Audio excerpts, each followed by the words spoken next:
There are various models of airline ownership around the world. Some airlines can go public and be traded on the stock market, others are privately owned by an individual or company. Some airlines are majority owned by investment groups which pool capital from a variety of wealthy investors. In the United States, a company called Indigo Partners, a private equity firm based out of Arizona, owns a controlling interest in Frontier Airlines, effectively giving it power over the company. Indigo Partners also owns a controlling interest in South American low-cost carrier JetSmart, as well as Hungary's Wizz Air. There is yet another model of airline ownership, which you'll probably know about since it's in the title of this video. Indeed, in many parts of the world, state-owned airlines are the norm, and such an ownership model was actually the global norm for decades when aviation was in its infancy. In today's video, we'll take a deeper look at 5 reasons why a government might choose to retain ownership in an airline. The first reason is to ensure connectivity through the development of air travel services, something that the free market may not be able to provide on its own. In many countries, reliable air service is an essential catalyst for sustained economic growth. Many governments will go out of their way to either sustain or support the development of air travel networks that otherwise would not exist if left to the market. After all, flying between destinations that are unprofitable but socially beneficial is not typically something that commercial airlines are in the business of doing. At the end of the day, non-state-owned airlines are simply profit-seeking enterprises.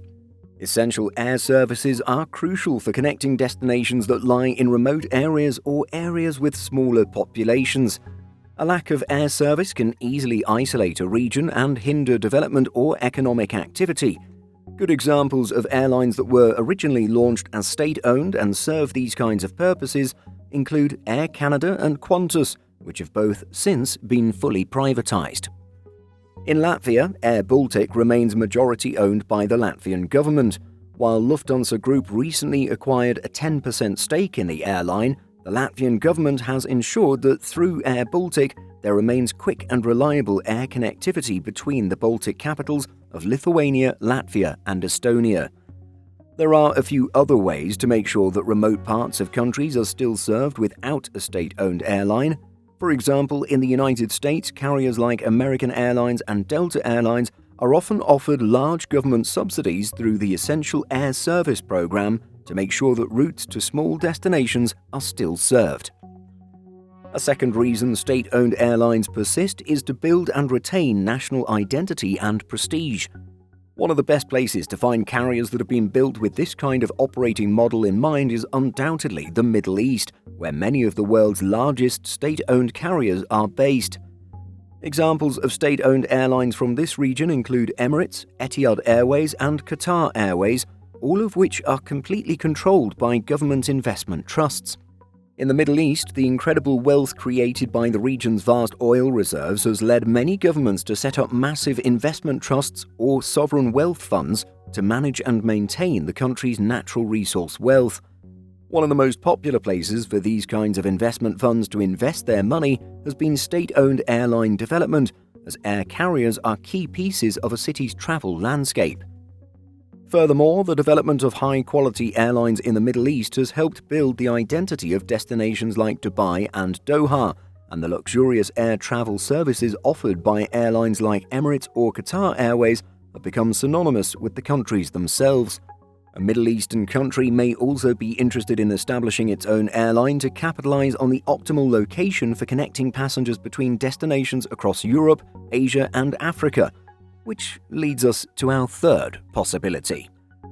Today, no one would doubt the importance of a business travel hub like Istanbul or Dubai when it comes to the global economy. Such cities have thrived as a result of their efficient connectivity to the rest of the world.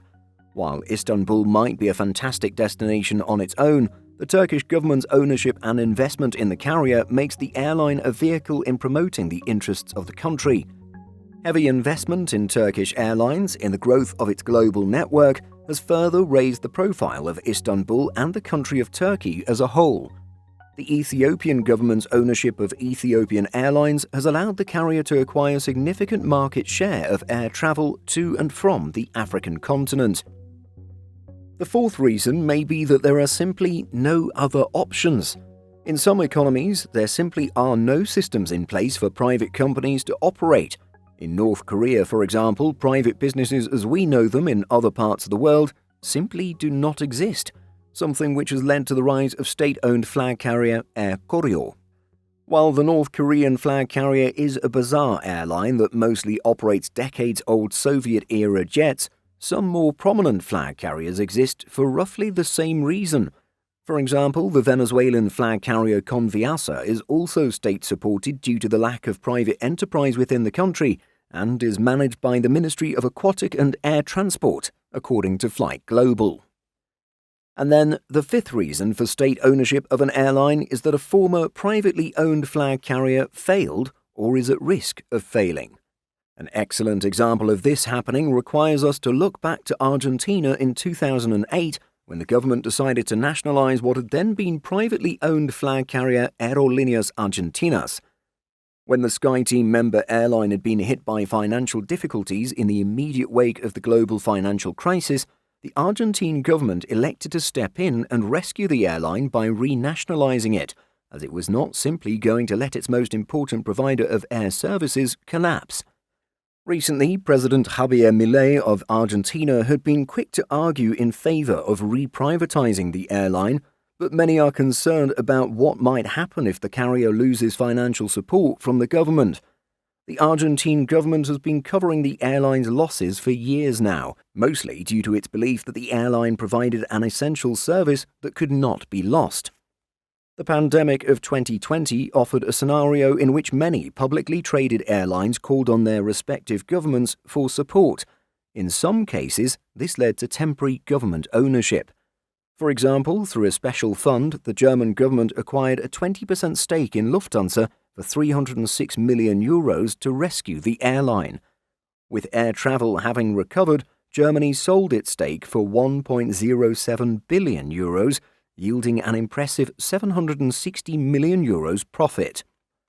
Deutsche Lufthansa Executive Board Chairman and CEO Carsten Spohr was quoted as saying, "The stabilization of Lufthansa was successful and is also paying off financially for the German government and thus for the taxpayer."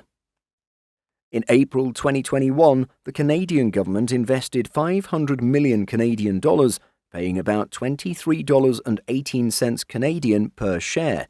This resulted in 6% ownership of the airline and made the government the airline's biggest investor as part of a bailout package.